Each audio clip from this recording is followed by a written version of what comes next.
జై శ్రీమన్నారాయణ. ఓం అస్మద్గురుభ్యో నమః. శ్రీమతే రామానుజాయ నమః.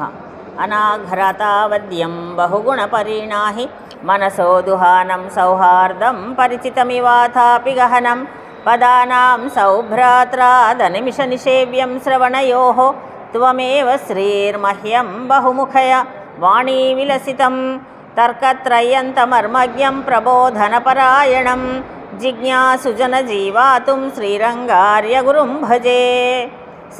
శ్రీశ్రీనివాస కులదైవతం నః శ్రీశ్రీనివాస పరదైవతం నః శ్రీశ్రీనివాస పరమం ధనం నః శ్రీశ్రీనివాస పరమాగతిర్నః.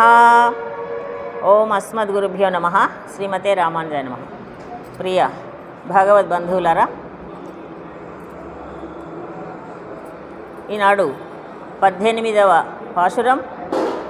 உந்து மதகளித்த நோடாத தோல்வடியன் நந்தகோபாலன் மருமகளே நப்பின்னாய் கந்தம் கவசம் குடலி கடை திறவாய் வந்து எங்கும் கோடியடைத்தனகாள் மாதவிப்பந்தல் மேல் பல்கால் குவிலினங்கன் கூவினகாள் பந்தார் விரலி உண்மைத்து நன்பேர் பாட செந்தாமரை கையாள் சிறார் ஒளையொளிப்பா వందు తిరవాయ్ మగిజిందేలో రెంబావాయ్ అని అమ్మ యొక్క పురుషకార స్వరూపిణి అయిన అమ్మను గురించి మేల్కొల్పుతున్నటువంటి విశేషమైనటువంటి పాశురం. నిన్న నందగోపాల వారిని, యశోదాదేవిని, శ్రీకృష్ణ పరమాత్మను, బలరాములను నిద్ర మేల్కొల్పారు. ఈనాడు అక్కడ క్రమం తప్పాము, అమ్మను కాకుండా స్వామిని ముందు మేలుకొలుపుతున్నామని అనుకొని ఈరోజు అమ్మ నప్పిన్న పిరాటి అని అమ్మకు సంప్రదాయంలో నామం. నప్పిన్న పిరాటిని మేలుకొలుపుతున్నారు. నప్పిన్న పిరాటి అంటే నీలాదేవి. శ్రీవైకుంఠంలో శ్రీదేవి, భూదేవి, నీలాదేవి ఈ దేవేరులందరితో కలిసి ఉండేటటువంటి స్వామి. అయితే ఆయా అవతారములను దాల్చినప్పుడు స్వామి అమ్మ కూడా వస్తుంది. రామచంద్ర స్వామిగా స్వామి విచ్చేసినప్పుడు లక్ష్మీదేవి సీతాదేవిగా విచ్చేసింది. వరాహస్వామిగా స్వామి విచ్చేసినప్పుడు భూదేవి, భూవరాహస్వామి అంటాం, భూదేవి విచ్చేసింది. అలాగే ఇప్పుడు కృష్ణ పరమాత్మ విచ్చేసినప్పుడు నీలాదేవి, నప్పిన్న పిరాటి నీలాదేవి విచ్చేసింది అన్నమాట. అయితే మనకు సంప్రదాయంలో నప్పిన పిరాటి నీలాదేవి కనిపిస్తుంది. మిగతా గ్రంథాలలో మహాభారతము, భాగవతములలో ఏం కనిపిస్తుందంటే రుక్మిణీదేవిగానే కనిపిస్తుంటుందండి. అది విశేషం. అమ్మ యొక్క వైభవాన్ని తెలిపేటటువంటి విశేష పాశురం ఈనాడు. నాయకనాయని నిన్న నందగోపుల వారిని మేల్కొల్పారు. నందగోపులు అంటే చెప్పుకున్నాం ఆచార్యులు అని. అమ్మ మంత్రం, జీవుడికి పరమాత్మకు అనుసంధానకర్తగా ఉండేటటువంటి తల్లి. జీవుడి యొక్క బాగోగులను చూస్తూ స్వామికి తెలియజెప్పేది. అయితే పురుషకార స్వరూపిణి అంటున్నాము. అమ్మని ఏమంటున్నాము? పురుషకార స్వరూపిణి. పురుషకారము అంటే ఏమిటి అంటే మధ్యవర్తిని అనుకుంటున్నాం మనం. మళ్ళీ చెప్పాలంటే ఇద్దరి మధ్యన అనుసంధానం చేసేది కాదండి. పురుషుడిగా తీర్చిదిద్దున్నదట. స్వామిని పురుషుడిగా సంపూర్ణ పురుషుడు అవుతాడు అప్పుడు అమ్మ చెంత ఉంటేనే. అంటే మరి పురుషుడిగా చేయడం అంటే ఏంటిదంటే పూర్ణ పురుష ఉచ్యతే అంటారు. అంటే పూర్ణ అమ్మ ఉన్నప్పుడు మాత్రమే స్వామి పూర్ణుడు అవుతాడు. అంటే పురుష కరోతి ఇది పురుషకార అని. పురుష కరోతి అంటే ఆయనలో ఉన్నటువంటి దయాగుణాన్ని తెచ్చున్నది అని. అంటే లేదా అండి, స్వామికి ముందు దయాగుణం ఉంది, కానీ ఎక్కడ ఉంది? అది అడుగున పడి ఉంటుంది. మనల్ని చూడగానే దయ కలగదట. స్వామికి కలుగుతుందా? మనం అంత మంచి పనులు చేస్తున్నామని కలుగుతుందా? కలగదు. ఆయన ఒక నిరంకుశ స్వాతంత్ర్యమును అవలంబించి ఉంటాడు. మనల్ని చూడగానే కోపమే వస్తుందట స్వామికి, ఎప్పుడు దయ కలగదు. కానీ అమ్మ చెంత ఉండి, వక్షస్థల వాసినియే అమ్మ నిరంతరము స్వామి చెంత ఉండి చూడండి చూడండి చూడండి ఎప్పుడు పొద్దున 2:30కు 3ంటికి లేచి హారతులన్నీ పట్టుకొని హాయిగా కోవెలకు వస్తున్నారు. ఎంత దూరమైనా సరే కష్టపడుతూ వస్తున్నారు. ఇవాళకి 18 రోజులైంది. వాళ్ళని ఏమనకండి, వాళ్ళని కోపగించుకొని చూడొద్దు అంటూ స్వామిలో ఉన్నటువంటి దయాగుణం ఎక్కడో అడుక్కు వెళ్ళిపోతుంది మనల్ని చూడగానే. మనమేం మహర్షులమా, లేకపోతే మన సంప్రదాయాన్ని చక్కగా పాటిస్తున్న వాళ్ళమా? ఏదో తెలుసుకుంటే ఏదో నడుస్తున్నటువంటి వాళ్ళం ఈ సంసారం అనేటటువంటి కూపంలో ఉండి. అటువంటి వాళ్ళు పాపం వాళ్ళని ఏమనకండి. నిత్యులు, ముక్తులు, అక్కడ ఉన్నటువంటి విశ్వక్సేనాదులు వీళ్ళందరూ ఆచరిస్తున్నట్టు మనం ఆచరించగలుగుతున్నామా? లేదు. వాళ్ళు సంసార మండలంలో ఉన్నటువంటి వాళ్ళు బద్ధజీవులు. మనల్ని ఏమంటారు? బద్ధులమంటారు. నిత్యులు, ముక్తులు అక్కడ ఉంటారు శ్రీవైకుంఠంలో. వాళ్ళని కోపముతో చూడకూడదు అని అమ్మ పక్కన ఉండి చెప్తుంటే ఆ దయ అనేటటువంటి గుణం స్వామికి పైకి వచ్చి, ఓహో అవునా నువ్వు చెప్తున్నావు కనుక కరుణతో చూస్తానులే అని దయా సముద్రుడవుతాడట స్వామి.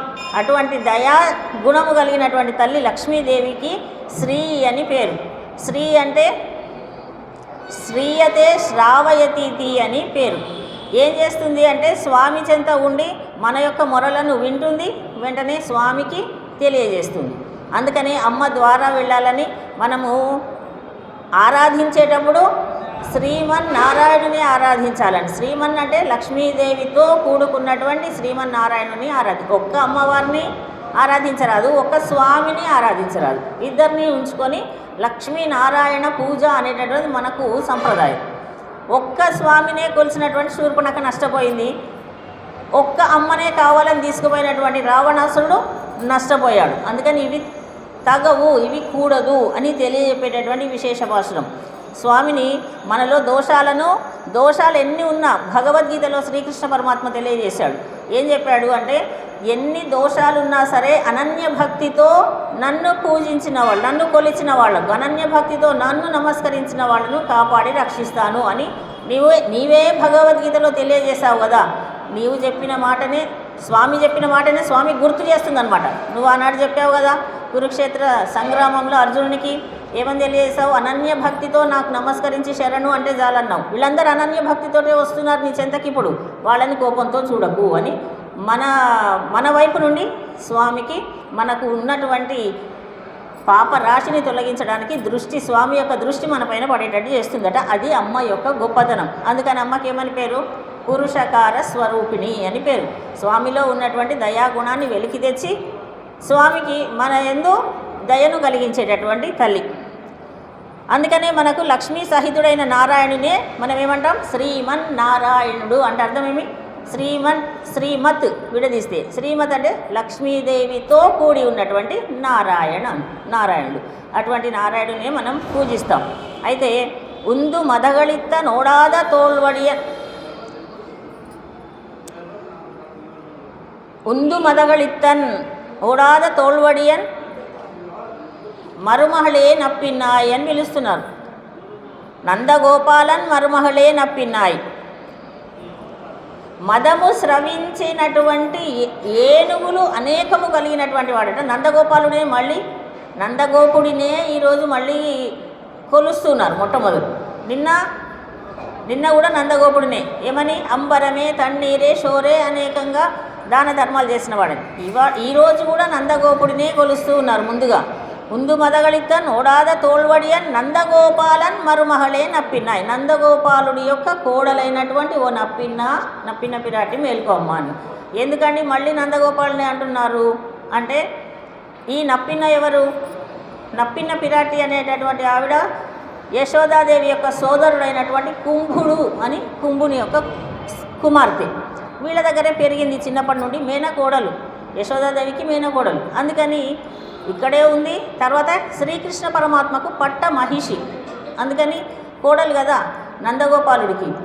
కోడలు వివాహమైనటువంటి స్త్రీ ఏం చేయాలి? ముందు మన పరిచయం చేసుకునేటప్పుడు ముందు అత్తగారి మామగారు విషయం, వాళ్ళ ఇంటి విషయం తెలియజేసిన తర్వాతనే పుట్టింటి వాళ్ళు ఎంత ధనవంతులైనా తర్వాత మాత్రమే పుట్టింటి వాళ్ళ గురించినటువంటి పరిచయం చేసుకుంటారు. ఇది సంప్రదాయం. సీతమ్మ వారు కూడా అలాగే చేసిందండి. అశోకవనంలో శింషుప వృక్షము కింద ఉన్నప్పుడు ఆంజనేయ స్వామి వచ్చినప్పుడు ఆంజనేయ స్వామి తెలియజేస్తుంది, అమ్మ స్నుషా దశరథస్యాహం అంటూ, నేను దశరథ మహారాజు యొక్క కోడలునండి అని. తర్వాతనే దుహిత జనకస్యాహం చెప్పిందండి. నేను మహాబలవంతుడైనటువంటి యుద్ధంలో వెనుకడుగు వెయ్యనటువంటి మహానుభావుడైన దశరథ మహారాజు యొక్క కోడలును అని చెప్పిన తర్వాతనే నేను జనక మహారాజు యొక్క కుమార్తెను, సీతాదేవి అంటారు నన్ను, నేను రామచంద్రుడి భార్యను, అప్పుడు చెప్పుకోవాలి. అందుకని ఇది గౌరవం, ప్రతి స్త్రీకి, వివాహమైనటువంటి స్త్రీకి గౌరవం కనుక మన గోదమ్మ తల్లికి అన్ని సంప్రదాయం అంతా తెలుసు కదా, క్రమ పద్ధతి అంతా తెలిసినటువంటి తల్లి కనుక ముందుగా మామగారైనటువంటి నందగోపుడిని మళ్ళీ ఇక్కడ తెలియజేస్తూ నప్పిన్న పిరాటి మేల్కోవమ్మ అన్నారు. నప్పిన్న పిరాటికి కూడా అంటే నీలాదేవికి కూడా మామగారితో పిలిపించుకోవడం అంటేనే ఇష్టం. ఎందుకంటే ఆమె అమ్మ కూడా సంప్రదాయం తెలిసినటువంటిదే కనుక ముందు మా పుట్టింటి వాళ్ళని అనకుండా మా మామగారి పేరు అంటావా అనరండి, అనకూడదు.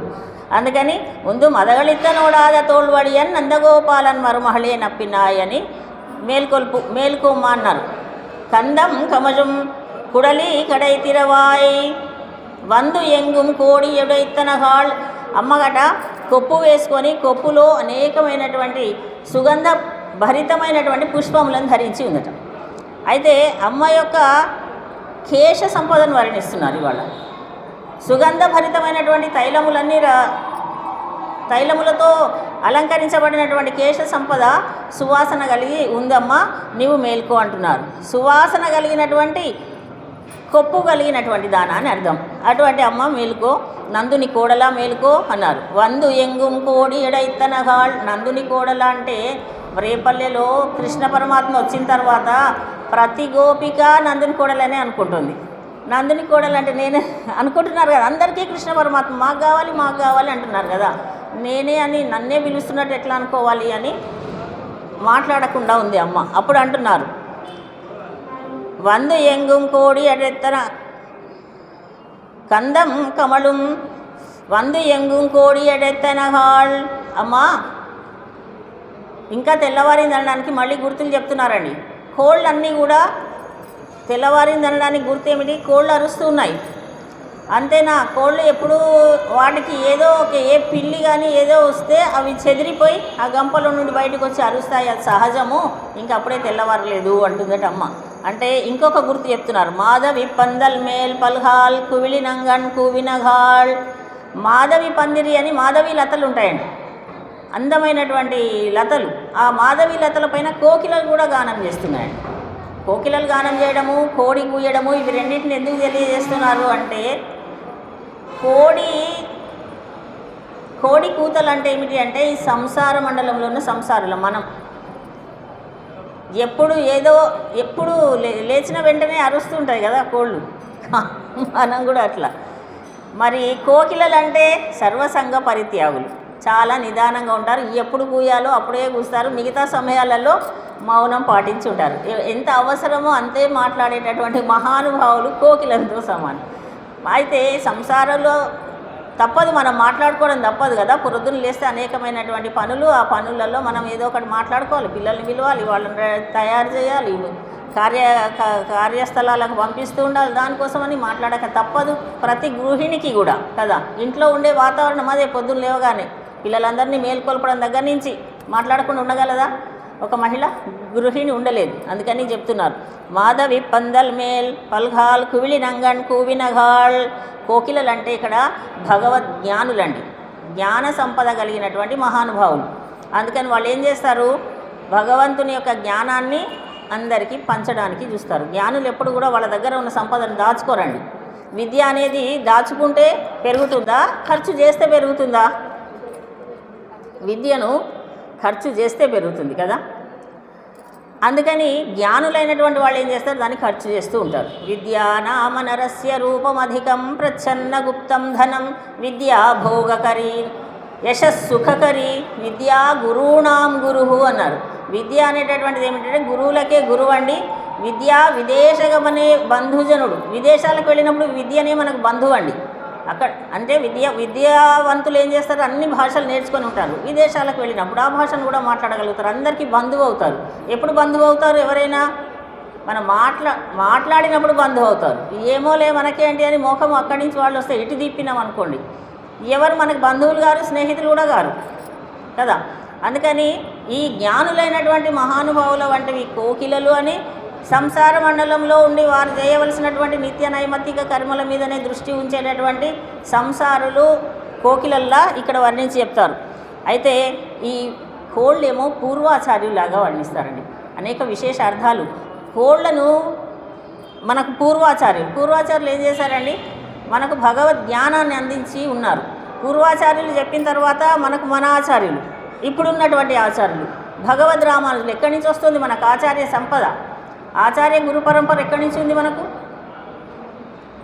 లక్ష్మీనాథ సమారంభాం నాథ యామున మధ్యమాం అస్మదాచార్య పర్యంతాం వందే గురు పరంపరాం. ఇది మన గురు పరంపర. ఎక్కడి నుండి ప్రారంభమైంది? లక్ష్మీనాథ సమారంభం, లక్ష్మీదేవి దగ్గర నుండి ప్రారంభం. లక్ష్మీదేవి తర్వాత లక్ష్మీనాథుడు. ఎవరు లక్ష్మీనాథుడు? సాక్షాత్తు శ్రీమన్నారాయణుడు. వారు మనకిద్దరు మొట్టమొదటి గురువులు. తర్వాత లక్ష్మీనాథ సమారంభం నాథ యామున మధ్యమం. నాథమునులు, శ్రీమన్నాథమునులు మహానుభావులు వారి తరువాత యామునమునులు. యామునమునులు ఎవరు? యామునాచార్యులు ఆళ్వందార్ స్తోత్రం రచించారు. తప్పనిసరిగా నేర్చుకోవలసినటువంటి భగవతత్వం అంతా ఇమిడి ఉన్నటువంటి స్తోత్ర రత్నం యామునాచార్యులు రచించినటువంటి దానికి ఆళ్వందార స్తోత్రం. వారికి ఆళ్వందార్ అని పేరు. ఆళ్వందార్ స్తోత్రానికే స్తోత్ర రత్నం అని పేరు. మనకు 3 రత్నములు ఉన్నాయండి, ముఖ్యమైనటువంటివి 3 రత్నములు. ఏమిటవి? స్తోత్రములన్నిట్లో అనేక వేల స్తోత్రాలు ఉన్నాయండి ప్రతి పరమాత్మకు సంబంధించి. అన్ని స్తోత్రాలలో స్తోత్ర రత్నం ఏదయ్యా అంటే ఆళ్వందార్ స్తోత్రం అని చెప్పారు. మరి మంత్రములు కూడా అనేకం ఉన్నాయి కదండి. మంత్రములన్నిట్లలోకి శ్రేష్టమైనటువంటి సులభమైనటువంటి మంత్రం ఏమిటి? ఏ మంత్రం? ద్వయమంత్రం మంత్రరత్నం అన్నారు. మరి చాలా పురాణములు ఉన్నాయి. ఆ పురాణాలలో రత్నం ఏది అంటే విష్ణు పురాణం, పురాణ రత్నం అని చెప్పారు. ఇవి 3 రత్నములు. మనము శ్రవణము చేయవలసినవి, అనుసంధించవలసినటువంటివి, మనము వీటి వలన బాగుపడతాము అని తెలియజేసినటువంటివి. అందుకని మనకు పూర్వాచార్యులు, ఆ తర్వాత కోకిలలు అని చెప్తున్నారంటే కోకిలలేమో ఆళ్వార్లు ఏం చేశారు? భగవంతుని యందే భక్తి కలిగి ఉండి పరమాత్మ వీరిని చూడాలని వచ్చారు. భగవంతుడు ఏం చేశాడండి? ఆళ్వార్లనే దర్శించాలని వచ్చాడండి.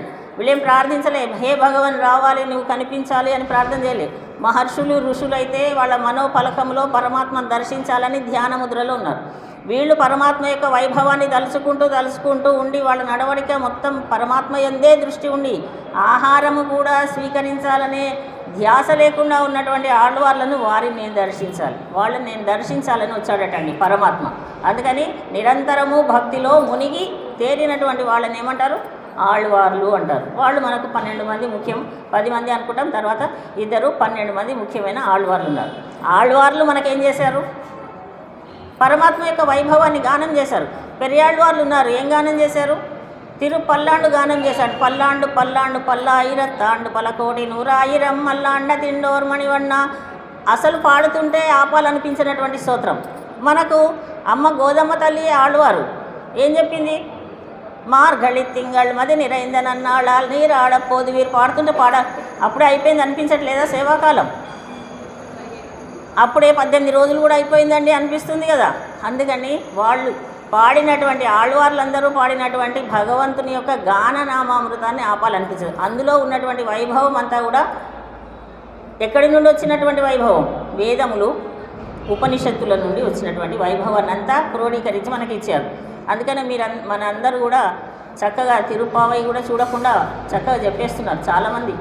చాలామందికి పుస్తకాలు గ్రంథం అవసరం లేకుండానే చక్కగా అభ్యాసం అయిపోయింది, నోటికి చెప్తున్నారు. సంతోషం. అయితే ఈ ఆళ్వార్లు పూర్వాచార్యుల యొక్క దివ్యమైనటువంటి సూక్తులు అని ఇక్కడ కోకిల ఈ రెండింటి గురించి తెలియజేస్తారు మనకు. అవి కూస్తున్నాయని చెప్పడం.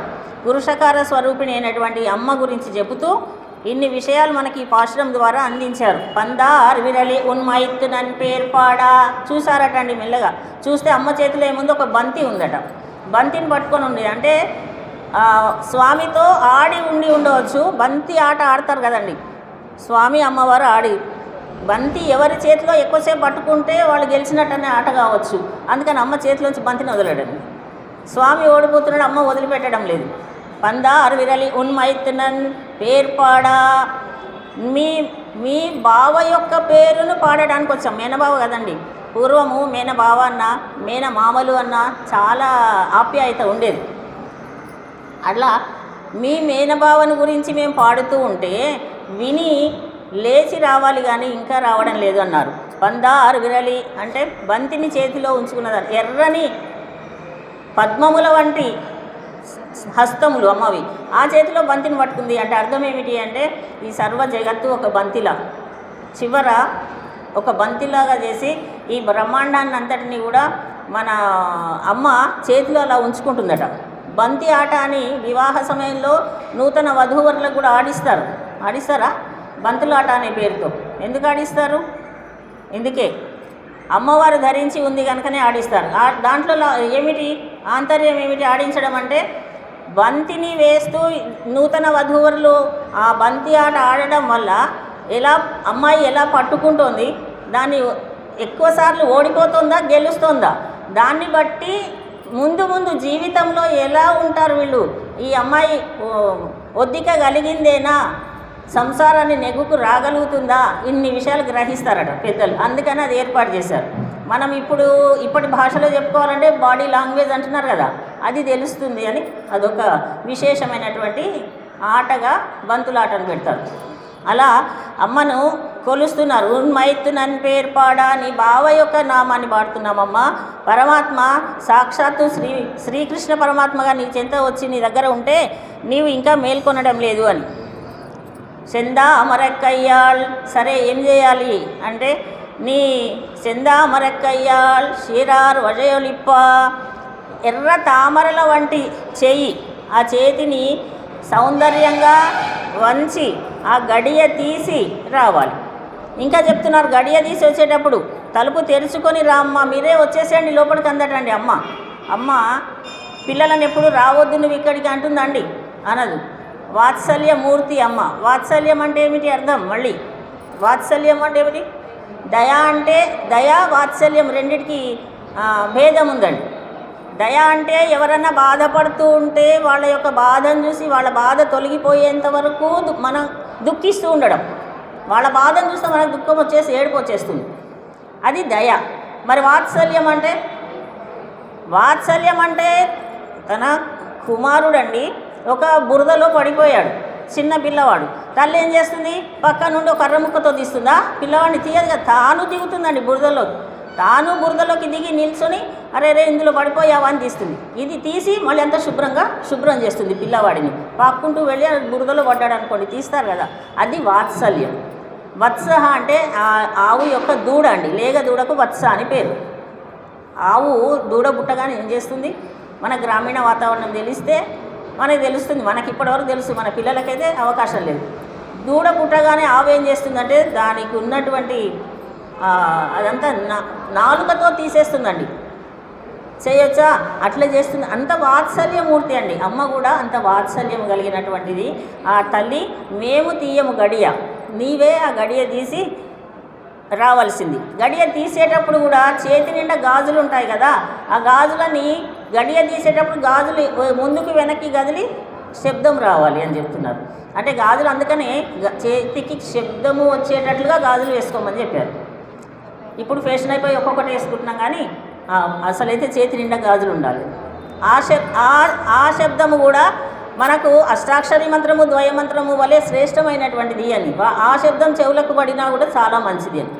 అందుకని ఎర్ర తామరల వంటి నీ చేతిని సౌందర్యంగా ఉన్నటువంటి గాజులను, ఆ గాజుల శబ్దం అయ్యేటట్లుగా నీవే తలుపు తెరుచుకొని రావలసింది అని ప్రార్థించారు. నీవు గాజుల ధ్వనితో తలుపు తెరువు అని. గోపికలు వాళ్ళ యొక్క ఆశయం ఏమిటి? ఎవరిని దర్శించాలి? స్వామిని దర్శించాలి, స్వామి నామాన్ని పాడాలి, అమ్మ రావాలి. అమ్మతో కూడుకొని కదా, అమ్మని దర్శించినాక స్వామిని దర్శించాలి. అందుకని అమ్మ నువ్వు ముందు మేల్కొంటే ఆ తర్వాత స్వామి మేల్కొంటాడు. మిమ్మల్ని ఇద్దరిని మేము దర్శించి మా కన్నులకు ఉన్నటువంటి ఉపవాసము తొలగిపోవాలి. అమ్మని దర్శిస్తే ఏం జరుగుతుంది? మనకు మేము దర్శిస్తున్నాం అమ్మవారికి పుష్పమాలలు కైంకర్యం చేసి మొన్న ఓడి బియ్యం పోసినప్పుడు అమ్మకు సారే సమర్పించినప్పుడు చూస్తున్నామా, అసలు కన్ను తిప్పుకోవాలనిపిస్తుందా, పక్కకి చూడాలనిపిస్తుందా, మన పక్కన ఎవరు ఉన్నారో కూడా చూడలేదు, పట్టించుకోలేదు. నిల్చున్న వాళ్ళు నిల్చున్నట్టే దర్శించుకున్నారు, కూర్చున్న వాళ్ళు కూర్చున్నట్టే దర్శించుకున్నారు. అడ్డం ఎవరన్నా వస్తే జరగండి జరగండి అని దర్శించుకుంటున్నాం. దర్శనము వల్ల ఏమి జరుగుతుందంటే మన కళ్ళకు ఉన్నటువంటి ఉపవాసము తొలగిపోతుంది. ఇన్ని రోజులు దర్శించలేదు, మళ్ళీ వచ్చే సంవత్సరం ధనుర్మాసం వస్తే అప్పుడు సార సమర్పణ చేస్తే అప్పుడు ప్రతిరోజు దర్శిస్తాం, మళ్ళీ పుష్పమాలను దర్శిస్తాం కదా. అందుకని ఇప్పుడు ఎంతవరకు దర్శించగలిగితే దర్శించాలి అనేటటువంటి త్వర ఉంటుంది. మా కన్నులకు ఉన్నటువంటి ఉపవాసం తొలగిపోవాలి. అమ్మ నీ యొక్క గాజుల ధ్వని వింటే మా చెవులకు ఉన్నటువంటి ఉపవాసము తొలగిపోవాలి. నీవు నడుస్తూ వస్తూ నీవు గడియ తీస్తూ ఉంటే ఇటు పక్కన ఉన్నారు కదా వాళ్ళు, అమ్మ లోపల ఉంది, ఆ తలుపుకు తగిలి ఉన్నామేమో. 5 లక్షల మంది కదండి వాకిట్లో ఉండాలంటే, అందరూ ఆ ద్వారానికి తగిలే ఉన్నాం. నీ యొక్క త్వగింద్రియం అంటారు, త్వగింద్రియం అంటే చర్మము, నీవు అటు నుంచి తలుపును తాకి గడియ తీయడము, మేము ఇటు నుంచి తాకి ఉన్నాం కనుక ఆ త్వగింద్రియం యొక్క ఉపవాసం తీరాలి. అంటే మన పంచేంద్రియములకు ఉన్నటువంటి ఒక లోటు అనేది తొలగిపోయి అమ్మ నీ యొక్క దివ్యమైనటువంటి కృపా కటాక్షం ఆ ఎందుకు కలగాలి అని ఈ పాశ్రం ద్వారా తెలియజేస్తున్నారు. మరి నీ కొప్పులో ముడుచుకున్నటువంటి సుగంధ ద్రవ్యములైనటువంటి సంపెంగ పూలు, విరజాజి పూలు, మల్లె పుష్పములు, ఇవన్నిటితోటి ఉన్నటువంటి గులాబీలు, చామంతి, మల్లెలు గుబాళిస్తున్నట్టు సువాసన, ఆ సువాసనతో ఉన్నటువంటి నీ కొప్పులో నీవు ధరించిన పుష్పముల యొక్క సువాసన మా నాసికములకు కూడా ఉన్నటువంటి ఉపవాసము తొలగాలి, ఇది మాకు అనుగ్రహించు అని కోరుతున్నారు.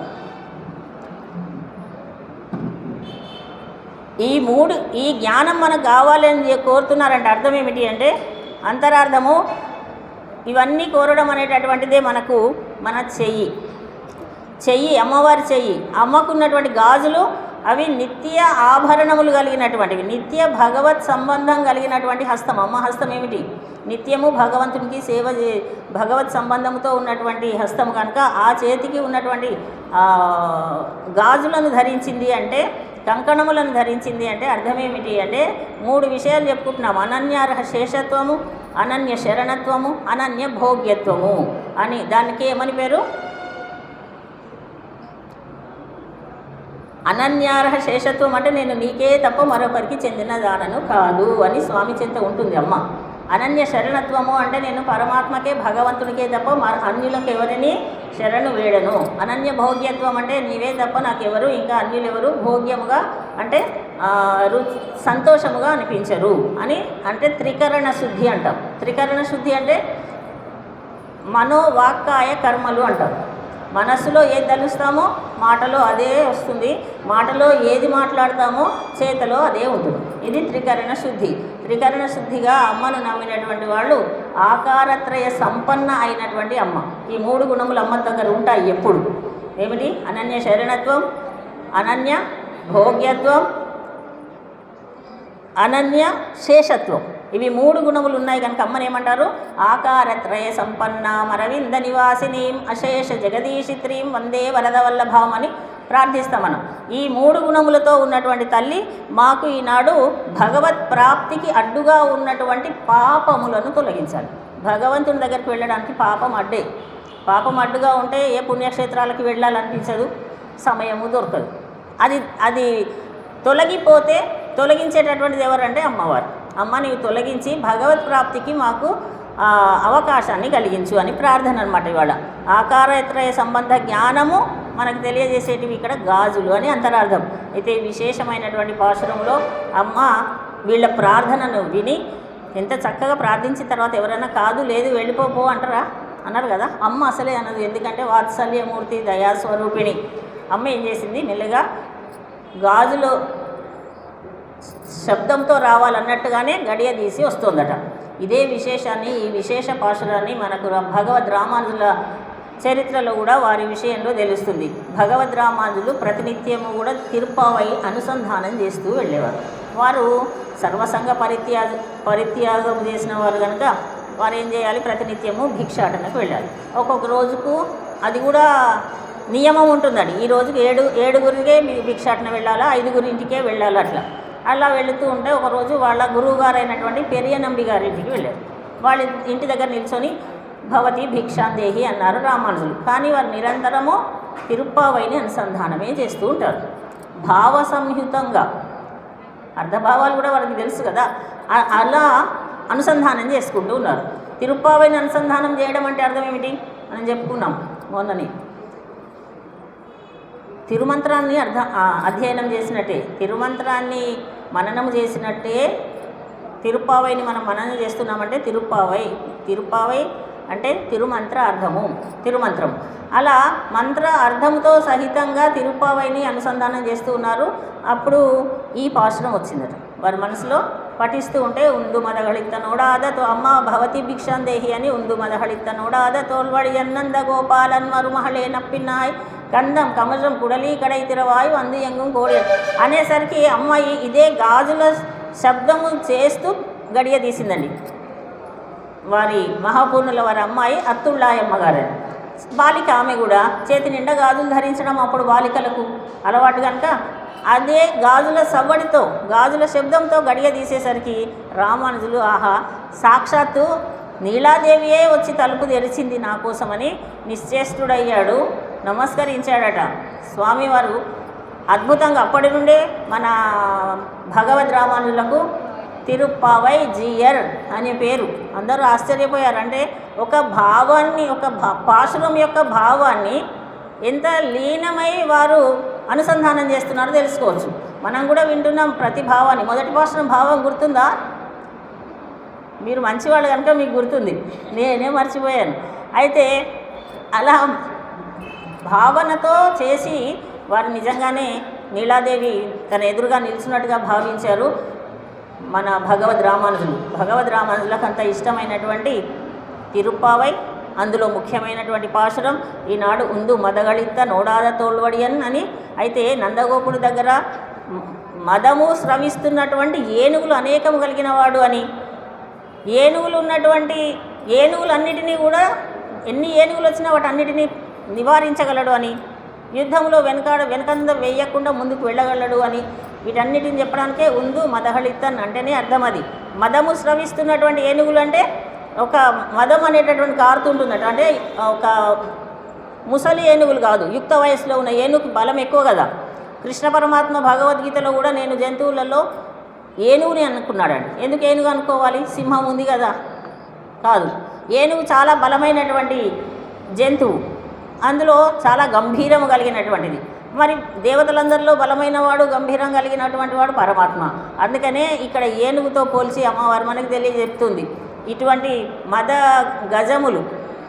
అయితే ఎప్పుడైనా ఏనుగులన్నిటితోటి ఏమండి రేపల్లి అంటే గోవులు గోపాలురే చెప్తున్నారు. ఏనుగులు ఎక్కడైనా కనిపించినాయా అంటే కేవలం గోవులే ఉంటాయా? మేకలు ఉంటాయి, మిగతా జంతువులు ఉంటాయి, ఏనుగులు కూడా ఉంటాయి. అయితే ఎప్పుడన్నా యుద్ధం చేసినట్టు కనిపించిందా? ఏనుగులన్నింటినీ వెనక్కి పంపించినట్టు కనిపించిందా చరిత్రలో అంటే కనిపించకపోయినా కుమారుడైనటువంటి కృష్ణ పరమాత్మ ఏం చేశాడు? కువలయాపీడం అనే పెద్ద ఏనుగుని సంహరించాడు సునాయాసంగా. కుమారుడు అంత సునాయాసంగా సంహరించాడు అంటే తండ్రికి ఉన్న గుణాలే కదా కొడుకు వస్తాయి అని గ్రహించి వీళ్ళు ఇక్కడ మన గోదమ్మ తల్లి ఉందు మదహళిత్త నోడాద తోల్వడి అని ఎన్ని ఏనుగుల మందలన్నింటినీ కూడా ఓడించగలిగేటటువంటి సామర్థ్యము కలిగినటువంటి భుజశాలి అయినటువంటి ఓ నందగోపుని యొక్క కోడల నప్పిన పిరాటి మేల్కొనుము అని మేల్కొల్పారు. అందుకనే త్యాగరాజు గారు కూడా సామజ వరగమన అన్నారు. అంటే నడకలో శ్రేష్టమైనటువంటిది అండి ఏనుగు యొక్క నడక గంభీరంగా ఉంటుంది. ఆ విషయాలన్నీ కూడా విశేషమైనటువంటి అర్థములు కలిగినటువంటి ఉందు మదహళిత్త పాశురం. ఈ పాశురంని మనం ఒకసారి అనుసంధానం చేసుకొని నందుని కోడలైనటువంటి అమ్మ నప్పిన పిరాటి అని పేరు కలిగినటువంటి నీలాదేవిని మేల్కొల్పారు. అంటే మనందరికీ కూడా పురుషకార స్వరూపిణి అయినటువంటి అమ్మను మనము కూడా మనసులో తలసి ఈరోజు మనకి ఏ అభీష్టములు ఉంటే అభీష్టములు నెరవేర్చమని కోరుతుంటే అన్ని పాశురములు అన్నీ కూడా విశేషమైనవే. ఈ ఉందు మదహళిత్త పాశురం కూడా చాలా విశేషమైనదండి. మా అమ్మాయికి వివాహం కావాలండి, సంబంధాలు చూస్తున్నాం, కుదరడం లేదు. దీన్ని చదవండి, ఒక 108 సార్లు ఇంట్లో పారాయణం చేసుకోండి. లేదండి మాకు వ్యాపారంలో నష్టం కలుగుతుంది, ఇదే ఉందు మదహళిత్త అండి. అలా అనేకమైనటువంటి ఇదే మా కుటుంబంలో అశాంతి ఉంది, సఖ్యత లేదు, దంపతులకు ఈ పాశురం చదవండి. 108 సార్లు చదవండి. పొంగల్ నైవేద్యం పెట్టండి, సమస్యలన్నీ తీరిపోతాయి. అంత విశేషమైనటువంటి పాశురం ఈనాటి ఉందు మదహళిత పాశురం. పాశురాన్ని ఒకసారి అనుసంధానం చేసుకొని తర్వాత కార్యక్రమాలకు వెళ్దాం. విశేషంగా జరుగుతున్నటువంటి ధనుర్మాస మహోత్సవాలలో అందరం పాల్గొందాం. అమ్మవారి యొక్క, నీలాదేవి యొక్క, గోదాదేవి యొక్క, శ్రీకృష్ణ పరమాత్మ యొక్క, ఏడుకొండల వాడి యొక్క కృపా కటాక్షాలను, ఆచార్యుల యొక్క కృపా కటాక్షాలను పొందుదాం. పాశురం అనుసంధానం చేద్దాం.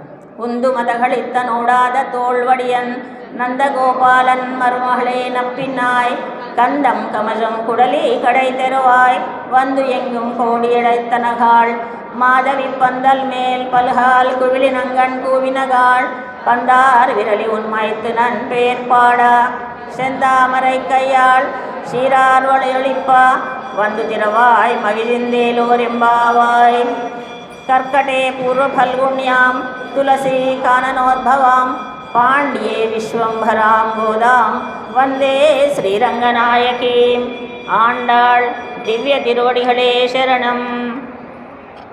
जय श्रीमन्नारायण.